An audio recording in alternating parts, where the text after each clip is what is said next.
रमन हे गे झूठ बोल के हमारा छोहे न मारे छी, झूठ बोल के हमारा छोहे न मारे छी गे। खाली डीजे वाला छोड़वा के ले न मारे छी, खाली डीजे वाला छोड़वा के आँख मारे छी।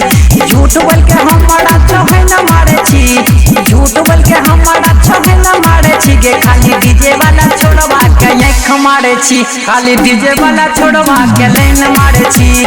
झूठ बोल के हमारा छोहे न मारे छी गे। खाली डीजे वाला छोड़वा के आँख मारे छी, खाली डीजे वाला छोड़वा के ले न मारे छी। ये गए मां रिकॉर्डिंग स्टूडियो संत कबीर चौक सत्तर।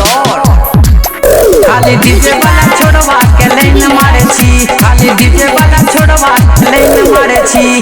तोड़ा सके मांगे रहो मोबाइल नंबर के, मोबाइल नंबर के मोबाइल नंबर के। बनवल चाहे छौ अपना लभर के, अपना लभर के अपना लभर के। तोड़ा से जे मांगे रहो मोबाइल नंबर के, बनवल चाहे छौ अपना लभर के। देखी देखी हमारा उतैन मारे छी, देखी देखी हमारा उतैन मारे छी गे। खाली डीजे वाला छोड़वा के लाइन मारे छी, खाली डीजे वाला छोड़वा के आँख मारे छी, खाली डीजे वाला छोड़वा के लाइन मारे छी, खाली डीजे वाला छोड़वा के लाइन मारे छी।